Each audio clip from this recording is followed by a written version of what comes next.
अस्सलामुअलैकुम पाकिस्तान, खुशामदीद digital nation Pakistan podcast के एक और एपिसोड में। आप लोगों ने बचपन में दो कौमी नज़रिए के बारे में काफ़ी पढ़ा होगा और बहुत से ऐसे हैं जिन्होंने अभी भी कोई ऐसी किताब पढ़ी होगी। लेकिन आज हम बात करेंगे वन डिजिटल नेशन के नज़रिए के ऊपर। हम जानेंगे कि किस तरीके से पाकिस्तान का डिजिटल ट्रांसफॉर्मेशन का रोड मैप क्रिएट किया जा रहा है, कैसे मुख्तलिफ इदारे, स्टेक होल्डर्स और इवन सर्विसेज को इन फ्रेमवर्क्स पर लाया जा रहा है। इस टॉपिक को डिस्कस करने के लिए हमने आज इन्हें दावत दी है। वो है सैयद जुनैद इमाम साहब। He is a former member IT ministry of IT and telecommunication. He is currently leading the architecture for the Digital Economy Enhancement Project. He has been the lead in the development of the Pakistan Cloud First Policy, the National Cybersecurity Policy, और वो currently Pakistan की data protection bill के ऊपर काम कर रहे हैं. He has been the pioneer in developing the national CERT rules and even the national CERT organization. Assalamu alaikum, sir. वालेकुम सलाम। Thank you so much for your time. Sir, हम शुरू करेंगे और हम आपसे ये जानना चाहेंगे कि आपने पाकिस्तान की जो डिजिटल ट्रांसफॉर्मेशन जर्नी है, जो जिस तरीके से वो इवॉल्व हुआ है, उसको बहुत क्लोजली देखा है। हम ये जानना चाहेंगे आपसे कि आपके नज़दीक कौन से ऐसे माइलस्टोन्स थे जिनके बारे में आप बहुत ऑप्टिमिस्टिक रहे टुवर्ड्स द जर्नी ऑफ ये actual digital transformation. Thank you, Sana, for inviting me. So, digital transformation, it's a long journey and it's a difficult journey. So, fortunately, Pakistan में कई इनिशिएटिव्स ऐसे हुए हैं जिन्होंने कंट्रीब्यूट किया है पाकिस्तान की इस जर्नी में टुवर्ड्स अ डिजिटल नेशन। अगर मैं रीसेंट पास्ट में देखूं तो डिजिटल नेशन पाकिस्तान एक्ट का पास होना, नादरा का सिंगल साइन ऑन का इनिशिएटिव, देन जैसे बिस्प में डिस्पर्समेंट ऑफ मनी थी जिसमें पेमेंट रेल्स को यूज़ करके वेरिफिकेशन ऑथेंटिकेशन को यूज़ करके किया गया। देन प्रोविंशियल जो ऐप्स सुपर ऐप्स हैं, दस्तक पंजाब में, KP में, सो इसी तरह सिंध में भी ऐप्स बिल्ड हो रही हैं। सो दे आर ऑल कंट्रीब्यूटिंग और अब जबकि ये एक नेशनल एजेंडा बन चुका हुआ है, तो ये सारी जो इनिशिएटिव्स हैं they are contributing towards one digital nation Pakistan. So क्योंकि एक अवेयरनेस है हर जगह पे, so I am quite optimistic कि every entity, provinces, federal government is working and moving towards this goal. बेहतरीन। सर, वन डिजिटल नेशन है तो है, एक टर्म है, एक यूनिफाइड विजन को एक दिखाती है, जाहिर करती है। लेकिन अगर हम बात करें कि what is the outcome, what is the benefit for citizens and businesses इस पूरे नज़रिए के तहत? सो अगर ये जो कॉन्सेप्ट इनिशिएटिव है ये ट्रू सेंस में इम्प्लीमेंट हो जाए, सो इसका आउटकम ये होगा कि किसी सिटीज़न को किसी गवर्नमेंट सर्विस के लिए किसी गवर्नमेंट के इदारे जाने की ज़रूरत नहीं होगी। सो मुझे गवर्नमेंट की हर सर्विस मेरे डेस्कटॉप या मेरे मोबाइल पे अवेलेबल होगी।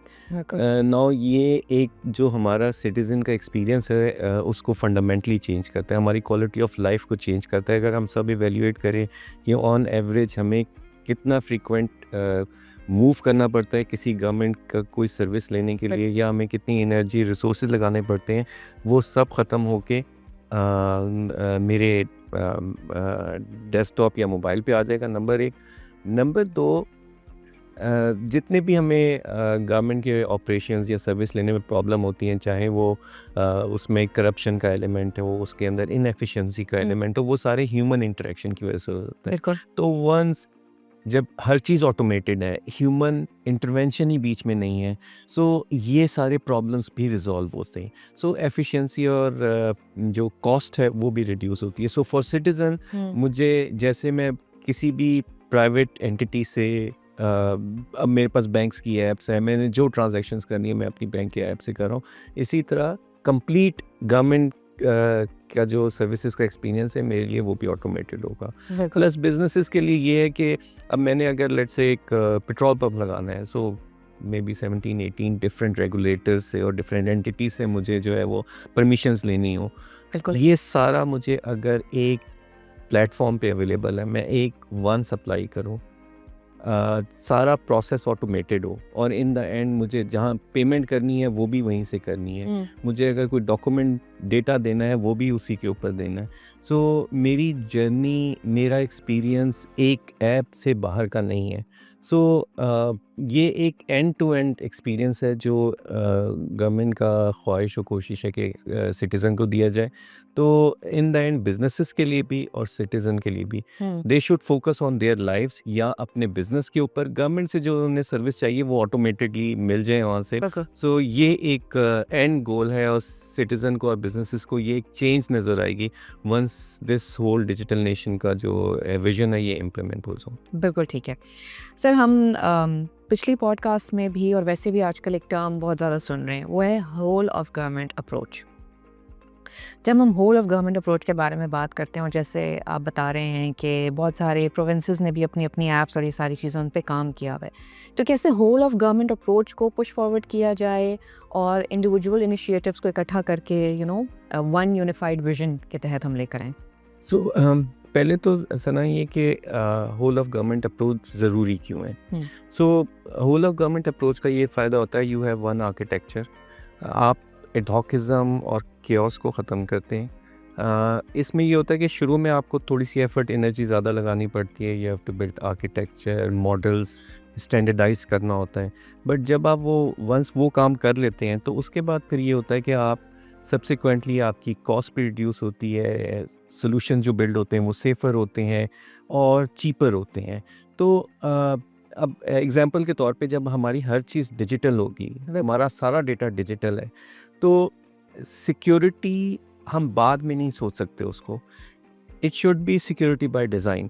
अब अगर साइलोज में चीज़ें बिल्ड होती हैं तो हर कोई अपने स्टैंडर्ड्स पे और अपनी थिंकिंग पे काम कर रहा होता है। बिल्कुल सही। तो वो जो आपने होलिस्टिक अप्रोच लेनी होती है जिससे ये सिक्योरिटी और प्राइवेसी जो है वो इंश्योर की जाती है या एफिशिएंसी जो अचीव की जाती है। सो की कॉन्सेप्ट डिजिटल का जो बेनिफिट है वो है reuse. So instead of rebuild हम रीयूज पे आते हैं। सो रीयूज तभी हो सकता है जब हमने स्टैंडर्ड्स को फॉलो कर रहे हैं। सो एनी एक्टिविटी या एक कोई प्लेटफॉर्म या कोई इनिशिएटिव एक जगह बिल्ड हुआ, एक प्रोविंस में या किसी एक सेक्टर में बिल्ड हुआ, वो अगर स्टैंडर्ड्स अडॉप्ट हुए में होंगे, होल ऑफ गवर्नमेंट अप्रोच होगी, तो वो बड़ी आसानी से प्लग इन हो सकता है किसी और सेक्टर या कहीं और प्रोविंस में भी। लेकिन अगर हमने स्टैंडर्डाइजेशन नहीं की हुई तो ये काम रीयूज़ वाला नहीं हो सकता, जो कि फंडामेंटल एसेंस और बेनिफिट है डिजिटल का। So that's the key. Plus ये कि सिक्योरिटी का भी एक जो फंडामेंटल नीड है कि स्टैंडर्ड, अगर आप स्टैंडर्ड्स फॉलो नहीं करें तो it's very difficult to ensure security. So citizen की सिक्योरिटी, सिटीज़न की प्राइवेसी स्टैंडर्ड्स में जाके और एक होल ऑफ गवर्नमेंट अप्रोच में आके ही पॉसिबल हो सकती है। तो इसलिए होल ऑफ गवर्नमेंट अप्रोच इस लिहाज से ज़रूरी है। On the other hand whole of government approach का ये मतलब भी नहीं है कि किसी एक एंटिटी या फेडरल का कंट्रोल है। So basically whole of government में होता है कि जो रेल्स, जो कॉमन इंफ्रास्ट्रक्चर है या जो स्टैंडर्ड्स हैं, क्योंकि स्टैंडर्ड का मतलब है it should be one, so should be led by centre. लेकिन जो एग्जीक्यूशन है वो एज के ऊपर ऑटोनॉमी दें आप प्रोविंसेस को और सेक्टर्स को। So it's a federated implementation जहाँ पे आपने कॉमन रेल्स और स्टैंडर्ड्स को सेंट्रली रखा, बट एग्जीक्यूशन और किसी प्रोविंशियल एंटिटी ने या किसी और इदारे ने अपनी सर्विस को जिस तरह प्लान करना है वो उनकी अपनी ऑटोनॉमी है। सिटीज़न को ओवरऑल एक्सपीरियंस कैसा आना है एंड टू एंड जर्नी के अंदर, सो उसकी जो गाइडलाइंस हैं और उसके स्टैंडर्ड्स हैं वो सेंट्रली आपने सेट कर दिए।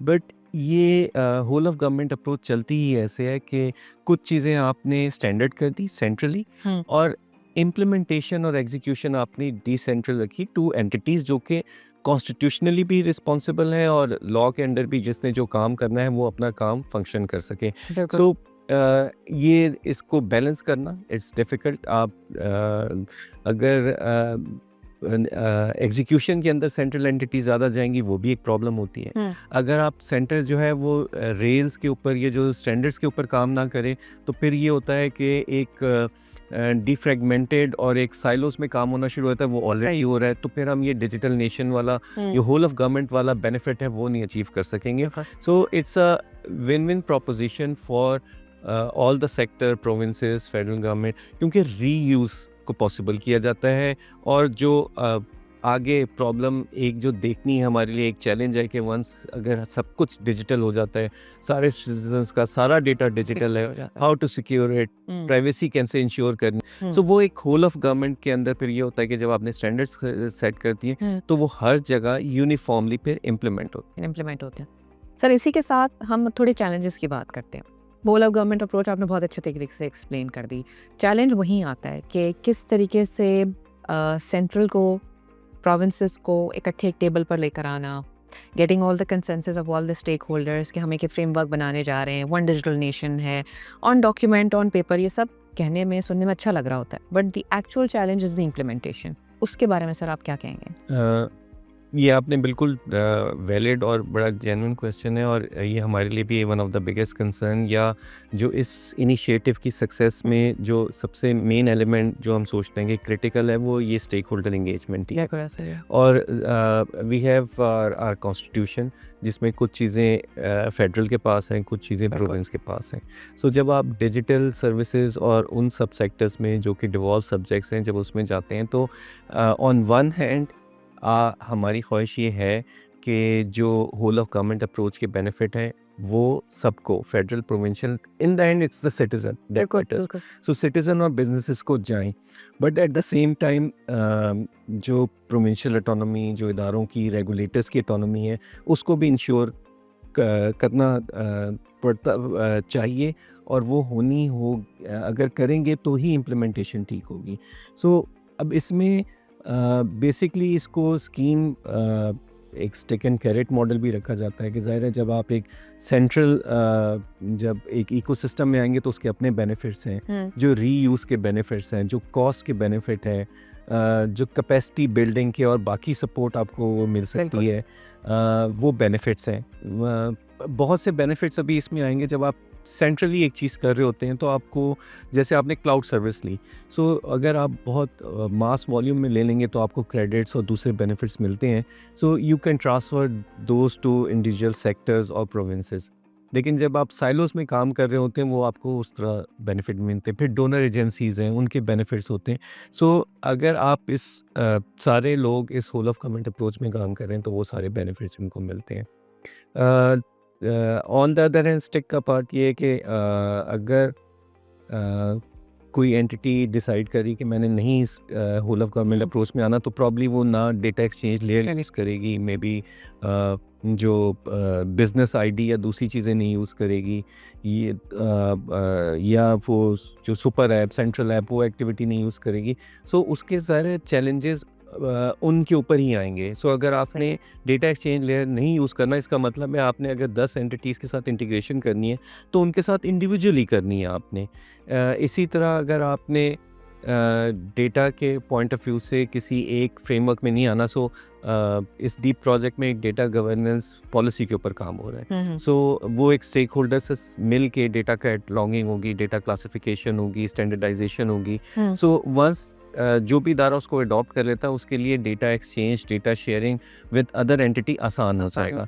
अगर वो चीज़ ये नहीं करेगा तो उसे फिर हर एंटिटी के साथ वो सेपरेटली वो एक फ्रेमवर्क या वो बिल्ड करना पड़ेगा, which will be cumbersome in future. और सारी जब वो इस प्लेटफॉर्म पे आ जाएंगे तो दे वुड वांट कि वो प्लेटफॉर्म के थ्रू ही ये काम हो। और फिर ये होगा कि जब हर मेजर एंटिटी एक्सचेंज लेयर के ऊपर है, एक ख़ास स्टैंडर्ड के ऊपर है, फिर अगर कोई नई एंटिटी उसके पास आएगी कि हमसे एक नया फ्रेमवर्क, एक नए स्टैंडर्ड पे कर लो, तो वो ये एंटिटीज़ भी नहीं करेंगी, वो उनको यही पुश करेंगी कि ये डेटा एक्सचेंज लेयर है, ये प्रोटोकॉल है, ये स्टैंडर्ड है, इन पे कनेक्ट हो जाए और इन पे फिर हम डेटा एक्सचेंज और शेयर कर लेंगे।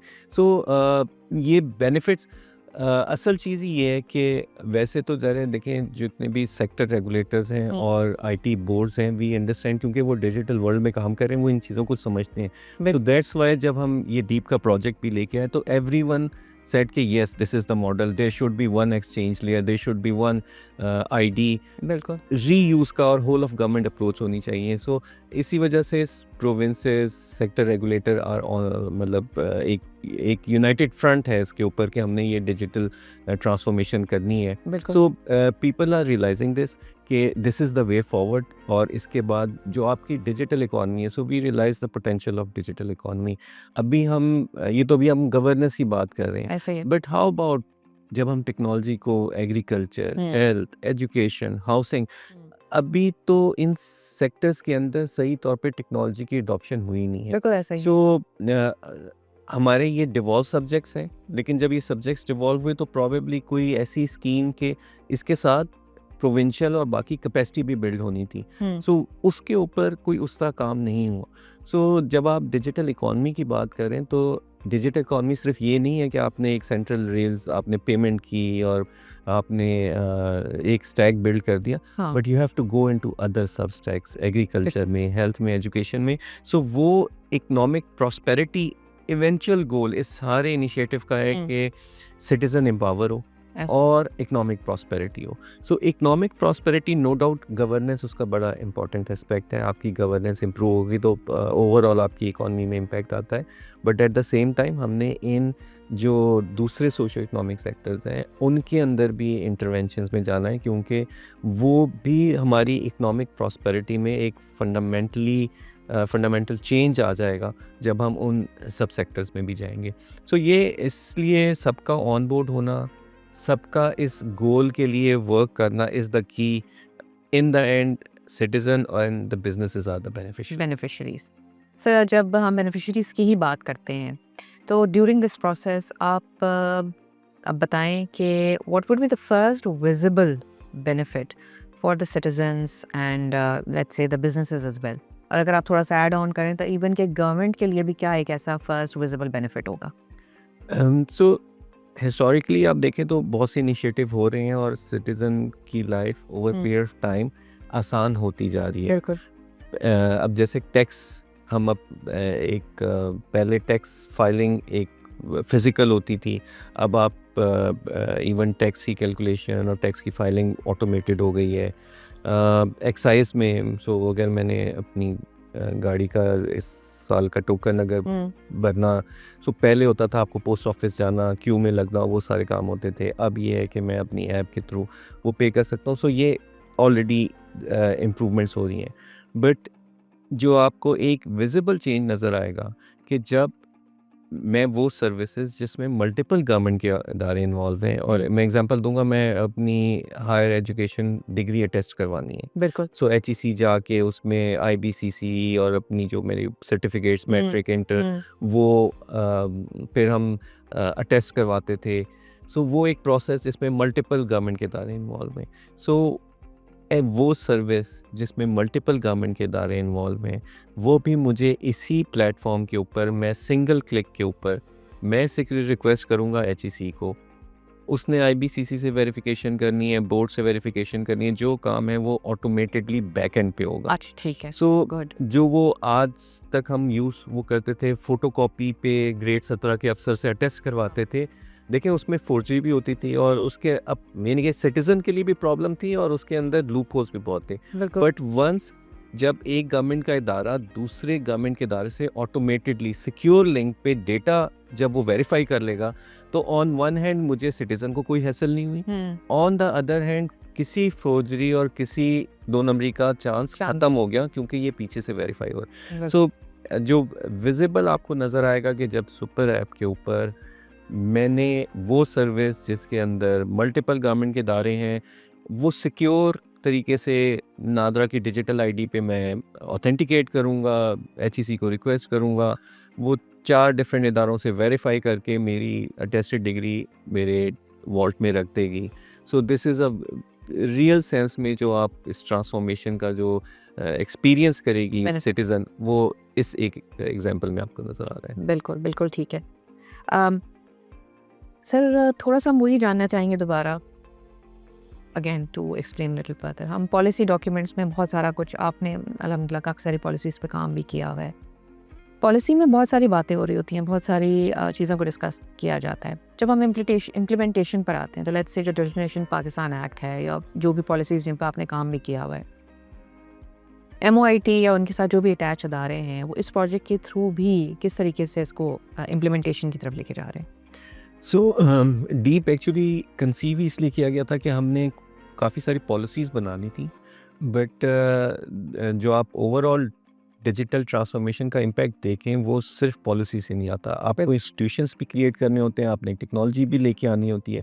सो इसलिए ये डीप का प्रोजेक्ट कंसीव किया गया कि जो एक सेंट्रल इंफ्रास्ट्रक्चर है वो भी क्रिएट किया जाए, सो सिर्फ पॉलिसी पे नहीं रहा जाए बल्कि इम्प्लीमेंटेशन की तरफ आया जाए। बिल्कुल। अब इम्प्लीमेंटेशन में मिनिस्ट्री या जो इस प्रोजेक्ट की एंटिटीज़ हैं, चाहे नादरा है, इग्नाइट है,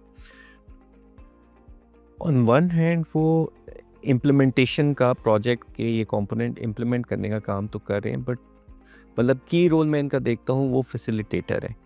सो चाहे वो डिफरेंट रेगुलेटर्स हो या प्रोविंशियल एंटिटीज़ हो, ये एक सेंट्रल यूनिट है जिसने इन सबको ऑन बोर्ड करना है। बिल्कुल। सो वो ऑन बोर्ड आपको स्टिक से नहीं होना, बेसिकली ये एजुकेशन से, ऑन बोर्डिंग से और बेनिफिट्स को हाईलाइट करके और उन दूसरे इदारों की भी कैपेसिटी बिल्ड करके ये इवेंचुअली काम होना है।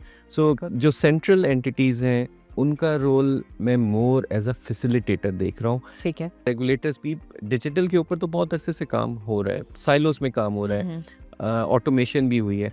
अब ये जो होल ऑफ गवर्नमेंट अप्रोच है इसमें हम सब ने प्रोविंशियल और फेडरल एंटिटीज़ ने मिल के काम करना है, तो इसका क्रेडिट या बेनिफिट भी जो है वो मिल के ही क्लेम होना है, वो आइसोलेशन में या सिंगल एंटिटी ने नहीं करना। बिल्कुल। सो ये इस प्रोजेक्ट की भी थीम और जो हमने इसका जब PC1 बनाया, वर्ल्ड बैंक के साथ भी एग्रीमेंट हुए, हमने जगह जगह स्टेक होल्डर इंगेजमेंट और स्टेक होल्डर्स की ऑन बोर्डिंग रखी है। अगर एग्जांपल के तौर पे NITB सुपर ऐप का काम कर रही है, अगर वो सुपर ऐप और जो उसका फ्रेमवर्क और चीज़ें हैं वो बगैर किसी से और से डिस्कस किए हुए बना लेती है, तो वो बन तो जाएगा, वो इम्प्लीमेंट भी हो जाएगा, लेकिन उसकी एडॉप्शन उस तरह नहीं होगी। तो ये जितनी भी एंटिटीज़ जो ये हम नेशनल रेल और जो ये स्टैक बिल्ड कर रहे हैं, उन्होंने इसको तमाम रेलेवेंट स्टेक होल्डर को इंगेज करके उनकी बाइन ले के इम्प्लीमेंट करना है, अदरवाइज़ इस इम्प्लीमेंट हो जाएगा लेकिन एडॉप्शन नहीं होगी। सो अगर हमने एडॉप्शन जो कि बाद में होनी है उसको भी जहन में रखना है, उसको भी इंश्योर करना है, तो onboarding of the stakeholders is fundamental to this project. तो ये जितने भी सेंट्रल इदारे हैं इनका ये रोल है कि ये तमाम स्टेक होल्डर्स को ऑन बोर्ड लें, बिकॉज जब रेगुलेटर्स भी हैं, प्रोविंशियल एंटिटीज़ भी हैं, तो जो फेडरल एंटिटीज़ हैं उनको ये बेनिफिट है कि सारे लोग सेंट्रली उनसे कनेक्ट होने के लिए तैयार हो जाते हैं। सो उन्हें ये रोल प्ले करना है, सब लोगों को कनेक्ट करना, सब लोगों को ऑन बोर्ड करना और उनके जो कंसर्न्स हैं उनको एड्रेस करना। सो इसमें टेक्निकल एस्पेक्ट प्रोजेक्ट का इम्प्लीमेंटेशन तो एक पार्ट है which I think would be minor, but stakeholders को इन सब डिज़ाइंस, इन सब पैरामीटर्स, स्टैंडर्ड्स के ऊपर लेके ऑन बोर्ड करना, उनको उनकी एग्रीमेंट बाइन लेके आना, I think that's fundamental to the success of this project और ओवरऑल डिजिटल ट्रांसफॉर्मेशन के लिए। सर है ये बहुत ही एक मोमेंटस इनिशिएटिव। आपने बीच में भी कैपेसिटी बिल्डिंग का जिक्र किया, इन सारी चीज़ों की बात की। सर जो एग्जिस्टिंग इकोसिस्टम है, is it capable when it comes to the human resource, manpower to take this project ahead? Automation तो हुई हुई है, आपको डिफरेंट जगह पे IT के केपेबल लोग मिलते हैं, बट जब आप ट्रांसफॉर्मेशन की बात करते हैं उसके अंदर बिजनेस प्रोसेस इंजीनियरिंग भी है, उसके अंदर इनोवेशन भी है और उस इनोवेशन को गवर्नमेंट में अडॉप्ट करने वाली चीज़ भी है। तो ये आपको बहुत एक्सपीरियंस के लोग नहीं मिलते। उसके लिए आपको 1-2 काम करने हैं जो ऑलरेडी हो रहे हैं। दूसरा ये कि साथ साथ आपको लोकल कैपेसिटी भी बिल्ड करनी है। जो लोकल एग्जिस्टिंग गवर्नमेंट के लोग हैं उनकी कैपेसिटी बिल्ड भी करनी है। ये ऐसा नहीं होना कि जी जो एग्जिस्टिंग या पुराने लोग हैं वो रिडंडेंट हो जाएंगे, आप हर जगह जाके नए लोगों को ले आएंगे। सो इट्स अ मिक्स जिसमें आपने एग्जिस्टिंग जो ह्यूमन रिसोर्स है उनकी कैपेसिटी बिल्ड करनी है, बिल्कुल नई वर्कफोर्स भी तैयार करनी है और एक्सपर्टीज़ अगर लोकल नहीं है वो आपको जो डायस्पोरा बाहर है और मे बी कंसल्टेंट्स या ग्लोबल एक्सपर्ट्स को यूज़ करके आप अपनी लोकल इन हाउस कैपेबिलिटीज़ भी बिल्ड करें। सो इट्स अ मिक्स जो इस इतने बड़े एजेंडा को ले जाने के लिए हमें कैपेसिटी बिल्ड अपनी करनी पड़ेगी, ज़रूर। जो कि एचआर के पॉइंट ऑफ व्यू से वो डेफिनेटली करनी पड़ेगी। सर आप क्या एंटिसिपेट कर रहे हैं, how is this journey going to be, और उसका क्या रीज़न देंगे, how is it going to be difficult, is it going to be easy? No doubt about it, it will be a difficult journey, ये इतनी आसान journey नहीं है। और उसकी प्राइमरी वजह ये है कि इट्स नॉट द टेक्नोलॉजी। अगर हम जो चाहे वो डेटा एक्सचेंज लेयर हो, चाहे पेमेंट की रेल्स हो, डिजिटल आईडी हो, ये दुनिया में टेक्नोलॉजी डेवलप्ड है, इम्प्लीमेंटेड है, दुनिया में यूज़ भी हो रही है। So from that perspective is not a challenge. The challenge is कि हमने अपना एग्जिस्टिंग गवर्नेंस मॉडल्स, हमने अपनी existing way of thinking, especially government institutions ने, सो हम अगर देखें तो we have resistance to change तो कॉमनली आपको हर जगह नज़र आती है, गवर्नमेंट में ये थोड़ी सी ज़्यादा होती है। तो ये जो सारी हम ट्रांसफॉर्मेशन की बात कर रहे हैं, इसमें एक चैलेंज में आपको जो 2-3 दफ़ा हाईलाइट किया वो है स्टेक होल्डर ऑन बोर्डिंग। बिल्कुल। लेकिन ऑन द अदर हैंड जो एक और सबसे बड़ा चैलेंज है वो चेंज मैनेजमेंट का है। ट्रू। हम सब ने, गवर्नमेंट के इदारों ने भी और ज़रा सिटीज़न ने भी चेंज होना है। बिल्कुल। सिटीज़न ने तो उसको तो ईज़ मिल रही है, बट गवर्नमेंट के जो ऑफिशियल्स हैं और गवर्नमेंट का जो भी मशीनरी है, उसने अपने वे ऑफ ऑपरेशंस को चेंज करना है। ये एक और बहुत बड़ा चैलेंज है कि हम जिस तरीके पे जो हमने सीख लिया होता है या जिस तरीके पे चल रहे होते हैं, हमारा ये ख्वाहिश होती है कि बस वो काम उसी तरह होता रहे, चेंज ना हो। और डिजिटल ट्रांसफॉर्मेशन, अगर इनोवेशन ना हुई तो डिजिटल ट्रांसफॉर्मेशन सक्सेसफुल नहीं होती। नहीं। So no doubt project law, एक हम डीएनपी एक्ट भी बन गया, हमने डीप का प्रोजेक्ट भी कर रहे हैं, बट इसके साथ साथ हमें अपने बाकी जो इकोसिस्टम है उसके अंदर भी कुछ मिड कोर्स करेक्शन करनी है, ताकि इंसेंटिवाइज किया जाए, फैसिलिटेट किया जाए उन गवर्नमेंट ऑफिसर्स को जो इनिशिएटिव लेते हैं, जो नई चीज़ करना चाहते हैं। देखिए, इन द एंड इस सारे का जो फोकस है वो है सिटीजन। बिल्कुल। So if I do anything which is citizen focused, citizen centric, और वो citizen को benefit देता है, तो it should be supported। बिल्कुल। अब उसको support के अंदर अब ज़ाहिर लॉज और रूल्स होते हैं, आप उससे बाहर नहीं जा सकते, बट इट्स इम्पॉर्टेंट कि हम अपने लॉज और रूल्स को सफिशेंटली अमेंड करें कि उसके लिए इनोवेशन और एडॉप्शन ऑफ इनोवेशन की गुंजाइश निकले। कंट्रीज़ ने फिर ये किया कि अपना एक परसेंटेज रख ली कि ठीक है 12-14% तक you can buy things from startup. So जब आप स्टार्टअप से ख़रीद रहे होते हैं तो फिर आपको आपके पास ये रूल्स के अंदर ये प्रोविज़न ज़रूर होती है कि फेलियर भी हो सकता है। बिल्कुल। तो ये जो सेफ रहने वाला है ना, जब आप ट्रांसफॉर्मेशन कर रहे हैं, जब आप इनोवेशन को लेके आ रहे हैं, सो 100% सेफ नहीं हो सकते आप अपनी प्रोक्योरमेंट में या अपनी डिसीजन मेकिंग के अंदर। आपने स्टार्टअप इकोसिस्टम में देखते हैं आपके वीसीज होते हैं, वो इन्वेस्ट करते हैं। आप जितना मर्जी बड़ा ग्लोबल वीसी पकड़ लें, जितना मर्जी एक्सपीरियंस पकड़ लें, क्या उसकी 100% इन्वेस्टमेंट सक्सेसफुल होती है? नहीं होती है। बिल्कुल। यही चीज़ हमें 100% ज़्यादा गवर्नमेंट में नहीं आ सकती, गवर्नमेंट एक डिफरेंट इकोसिस्टम होता है, बिल्कुल। लेकिन हमें एक ख़ास परसेंटेज ज़रूर रखनी है कि हम गवर्नमेंट इदारों के अंदर इनोवेशन को और इनोवेटिव आइडियाज़ को लेके आ सकें, एटलीस्ट इनेबल कर सकें वो इनोवेशन। इनेबल करें। अब डीप के एक सिविक इनोवेशन का एक कंपोनेंट है जो कि इग्नाइट के पास है।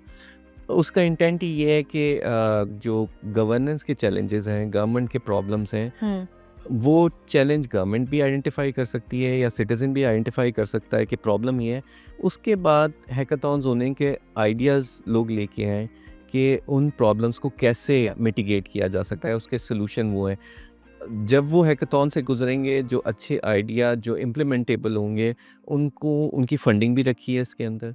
जब फंडिंग के बाद वो कोई लेट्स से इनिशिएटिव कोई प्रैक्टिकल फॉर्म में आ जाता है, सो उसकी उस इदारे के अंदर पायलट सैंडबॉक्सिंग का भी अरेंजमेंट है और फिर उन इदारे के अंदर इम्प्लीमेंटेशन। सो ये पूरा एंड टू एंड सोल्यूशन जो है वो इग्नाइट के कंपोनेंट के अंदर मौजूद है, बट अगेन हमने तो ये कंपोनेंट रख दिया है। बट गवर्नमेंट इदारों का इतना ओपन होना कि वो पब्लिकली आके जो उनको ऑपरेशनल चैलेंजेस और प्रॉब्लम्स आ रही हैं, जो उनको इनएफिशिएंसीज आ रही हैं, उनको हाईलाइट क्लियर करना एटलीस्ट करना, फिर उस पे वो जो इनोवेटिव आइडिया लेके आए उनकी कस्टमाइजेशन में इन्वॉल्व होना, उसके बाद वो जो सोल्यूशन बन रहा है उसको अपने पास इम्प्लीमेंट करना, ये इट्स अ चैलेंजिंग थिंग और जर्नी इन इटसेल्फ। और इसके लिए हमें वो जो इनोवेशन और हमें सरकारी नौकरी के माइंडसेट से निकलना पड़ेगा। सिर्फ नौकरी के माइंडसेट में रह के ही काम नहीं हो सकता। सो ये एक्चुअली जब तक आप कुछ पर्पस, एक डिजिटल नेशन का एक विज़न है, जब तक हम ये अपनी जो एवरीडे लाइफ के अंदर और अपनी प्रोफेशनल, स्पेशली गवर्नमेंट के, चाहे वो प्रोविंशियल हो या फेडरल गवर्नमेंट के लोग हों, जब तक वो इस विज़न को अपने अंदर इसको महसूस नहीं करेंगे कि अब मैंने हर काम जो करना है वो इस विज़न के को अचीव करने के लिए करना है, तब तक हम नौकरी करते रहेंगे, चीज़ों को रेजिस्ट करते रहेंगे। सो जब हमने अब अगर हमने आगे बढ़ना है, सो हमें चेंज को एडॉप्ट करना है। हम मतलब आज भी आप देखते हैं 19th सेंचुरी के रूल्स आप पे अभी भी एप्लीकेबल होते हैं, पाकिस्तान बनने के लॉज और रूल्स एप्लीकेबल होते हैं। सो अब आप जिस दुनिया में हम जाना चाह रहे हैं, जो हमारा ख्वाब है, वो उन 19th सेंचुरी के लॉज और रूल्स के साथ नहीं हो सकता। सो चेंज इज़ द की। नहीं चेंज करेंगे तो अगेन ये इनिशिएटिव ही रहेगा, जो real value to the citizen है वो नहीं आएगी। तो हम सब ने इस विज़न को एडॉप्ट करना है और अपनी वे ऑफ वर्किंग को चेंज करना है। तो ये भी इस डीप के प्रोजेक्ट के अंदर है, चेंज मैनेजमेंट का एस्पेक्ट। लेकिन चेंज मैनेजमेंट का जो उसके अंदर एस्पेक्ट है वो फैसिलिटेट करने की हद तक। इन द एंड चेंज तो इदारों ने और इदारों के लोगों ने खुद होना है। फैसिलिटेट किया जा सकता है, लेकिन अगर आप ये सोच लें कि जी मैंने चेंज नहीं होना, मैंने तो यही करना है, तो फिर आपको कोई एक्सटर्नल आके चेंज कर नहीं सकता।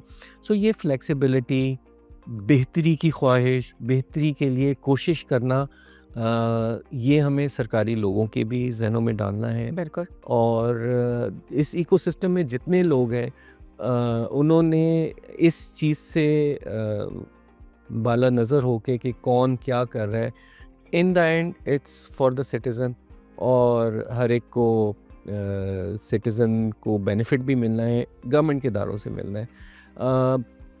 चैलेंज के अंदर ज़ाहिर है एक और चैलेंज ये है जो हमारे यहाँ एक बहुत कॉमन है कि हम, और ये बात काफ़ी हद तक सच भी है कि data is power.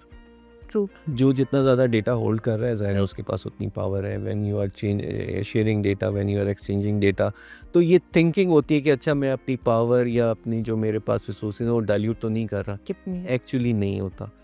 So data अगर यूज़ नहीं हो रहा तो उस डेटा की कोई वैल्यू नहीं है। डेटा की वैल्यू तभी है जब उसको यूज़ किया जाए। अभी गवर्नेंस में डेटा बेस्ड डिसीजन मेकिंग बहुत थोड़ी है। जब ये ट्रांसफॉर्मेशन हो जाएगी, सो और जब ये ट्रांसफॉर्मेशन होने से होगा, आपको डेटा अवेलेबल होगा, सो डेटा डिजिटाइज्ड होगा, then you will be able to use AI and other emerging technologies. अगर आपके पास डेटा ही डिजिटाइज नहीं है, आपके पास चीज़ें पेपर में और साइलोज में पड़ी हुई हैं, आप एआई का यूज़ केसेस भी बड़े लिमिटेड हैं। सो अगर आपने गवर्नेंस को इम्प्रूव करना है, वो गवर्नेंस को इम्प्रूव करने में भी, और आप चाहते हैं कि इमर्जिंग टेक्नोलॉजीज़ यूज़ हो, तो उसके लिए आपको पहले ट्रांसफॉर्मेशन करनी है। जब आप डिजिटल होंगे, आपका प्रोसेसेस डिजिटल होंगे, आपके पास डेटा होगा, रियल टाइम आपके पास डेटा आ रहा होगा, तो फिर ज़ाहिर है आप इन टेक्नोलॉजीज़ को यूज़ करके गवर्नेंस को भी इम्प्रूव कर सकते हैं। लेकिन अगर आपकी ट्रांसफॉर्मेशन ही नहीं हुई, तो फिर ये नारे ही रह जाएंगे कि हमने एआई और दूसरी टेक्नोलॉजीज़ यूज़ करनी है, हम उन टेक्नोलॉजीज़ को यूज़ नहीं कर सकेंगे। सो डेटा जो कि गवर्नमेंट के पास है, data is for public goods. So ये एक फंडामेंटल कॉन्सेप्ट है कि डेटा, अगर मैं गवर्नमेंट में हूँ, तो जो गवर्नमेंट के पास पब्लिक का डेटा है is not for my benefit hmm, कि मैंने इसको अपनी पावर के लिए यूज़ करना है या किसी और पर्पज से यूज़ करना है, इट्स पब्लिक गुड। जो पब्लिक गुड की चीज़ होती है उसको पब्लिक के लिए ही यूज़ किया जाता है और उसको रीयूज़ पब्लिक के बेनिफिट के लिए होता है। बिल्कुल। सो ये जो फंडामेंटल कॉन्सेप्ट्स हैं, ये हमें हम सबको, चाहे वो फेडरल या प्रोविंशियल गवर्नमेंट के जो भी इदारे हों, उनको इन प्रिंसिपल्स को अडॉप्ट करना होगा। और जब आप ये प्रिंसिपल्स अडॉप्ट कर लेते हैं ना, तो आपकी वे ऑफ वर्किंग, आपकी वे ऑफ रूल मेकिंग, जी। रेगुलेशन मेकिंग, लॉ मेकिंग, सारी चीज़ें चेंज होती हैं। तो ख्वाहिश तो है कि ये जो अब एक ये जर्नी स्टार्ट हुई है, इसमें हम ये जो चेंज और ये जो सोच की तब्दीली है, hmm, so that is an important aspect of this transformation. ये सिर्फ कोई एक प्रोजेक्ट नहीं है, हम्म, ये सिर्फ कोई टेक्नोलॉजी नहीं है, ना ये कोई इदारा है। हम्म, ये एक इकोसिस्टम है, ये एक सोच है। हम सब ने सोच को अडॉप्ट करना है। हम नहीं करेंगे तो हम पीछे रह जाएंगे। अगर आप, देयर आर डिफरेंट ग्राफ्स, जितने भी इकोनॉमिकली प्रॉस्परस कंट्रीज हैं वो डिजिटल ट्रांसफॉर्मेशन में आ गई। Hmm, so now this digital transformation and economic prosperity are synonym, बिल्कुल। Interchangeably you can use them. तो हमने भी अगर अपने मुल्क में ये इकोनॉमिक प्रॉस्पेरिटी लेके आनी है, so we don't have a choice. हमने ये डिजिटल की जर्नी करनी ही करनी है। और जो डिजिटल इकॉनमी के ये डिफरेंट जो एस्पेक्ट्स हैं, और जो एग्रीकल्चर, हेल्थ, एजुकेशन, इन सब सेक्टर के अंदर, बड़ी सिंपल सी एग्जांपल है। आप क्या रूरल एरिया, आपकी बल्क पॉपुलेशन रूरल एरिया में है, उनके पास एक्सेस टू गुड एजुकेशन नहीं है। आप क्या टीचर्स और इंफ्रास्ट्रक्चर अर्बन एरिया के अंदर है, वो रूरल एरिया के अंदर नहीं जाना चाहते। अब आपके पास कनेक्टिविटी है, सो यूज़ टेक्नोलॉजी। आप शहरों में भी अपने इंफ्रास्ट्रक्चर और टीचर से रूरल एरिया के अंदर डिलीवर कर सकते हैं। बिल्कुल ऐसा। टेक्नोलॉजी आ गई है, एनिमेशन आ गई है। जब आप एनिमेशन को एजुकेशन में लाएंगे, आपको अच्छे टीचर्स की ज़रूरत नहीं है। बिल्कुल। आप बच्चों को बहुत उनके कॉन्सेप्ट्स, उनकी चीज़ें बहुत अच्छी तरह हैंडल कर सकते हैं अगर आप टेक्नोलॉजी यूज़ करें। बिल्कुल। सो अब ये चैलेंज कि जी रिसोर्सेज नहीं है मुल्क के पास, शहरों में इंफ्रास्ट्रक्चर है, देहात में नहीं है।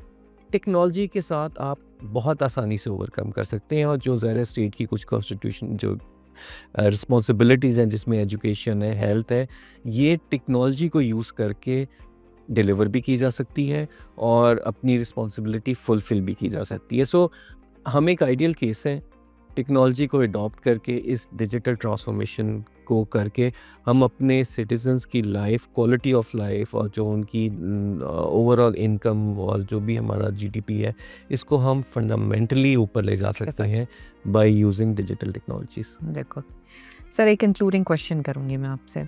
माशाल्लाह आपका जितना एक्सपीरियंस रहा हुआ है, I am sure you have adopted a lot from global practices as well. तो कौन सा एक ऐसा ग्लोबल एक्सपीरियंस आप चाहते हैं, या कोई ऐसी ट्रांसफॉर्मेशन एलिमेंट है that you believe that Pakistan needs to adopt sooner than later? I think ये जो सेंट्रल रेल्स और जो डीपीआई का कॉन्सेप्ट है, सो हमें इसको इमीडिएटली अडॉप्ट करना चाहिए। आप स्केल करते हैं, आप जो ये सिक्योरिटी के चैलेंजेस और बाकी चीज़ें, when once you have these central standards, central एक डीपीआई जो कि सारे लोगों को एक्सेसिबल है, I think we have to adopt it as soon as possible. Otherwise ये होगा कि हम साइलोज़ में रहेंगे, और फिर उस साइलोज़ में रहने की वजह से हमारे पास इंटरऑपरेबिलिटी के सीरियस चैलेंजेस रहेंगे। जो मैंने एक यूज़ केस आपको लेट्स से एचईसी का दिया, अगर हम साइलोज़ में रहते हैं तो हम वो यूज़ केस या ऐसे बहुत से और यूज़ केसेस हैं जिसमें मल्टीपल गवर्नमेंट एंटिटीज़ इन्वॉल्व होती हैं, हम वो सक्सेसफुली नहीं कर सकेंगे। और इन द एंड हमारा एनर्जी शायद उतनी ही लगे, लेकिन हम ये टोटलिटी के अंदर ये हम विजन या ये जो ऑब्जेक्टिव है वो अचीव नहीं कर सकेंगे। So adopting to digital public infrastructure, central rails, I think that would be the key to success of our digital transformation. बहुत शुक्रिया जुनैद साहब, आपके टाइम का, और जो भी आपने हमारे साथ विजन और ये सारी चीज़ें शेयर की। Thank you so much. आज की पूरी गुफ्तगू से हमें ये बहुत अच्छे तरीके से अंदाज़ा हुआ है कि वन डिजिटल नेशन एक विज़न या कोई नज़रिया नहीं है, उसके पीछे बहुत सारी एफ़र्ट्स हैं, इम्प्लीमेंटेशन है, थॉट प्रोसेस है और एक कांस्टेंट जद्दोजहद है कि इंशाल्लाह हम इस पूरे प्रोसेस को कंप्लीशन की तरफ, इम्प्लीमेंटेशन की तरफ सक्सेसफुली लेकर जा सकें। अगर आज का एपिसोड आपको अच्छा लगा तो please do like, share and subscribe. Thank you so much. Allah हाफ़िज़।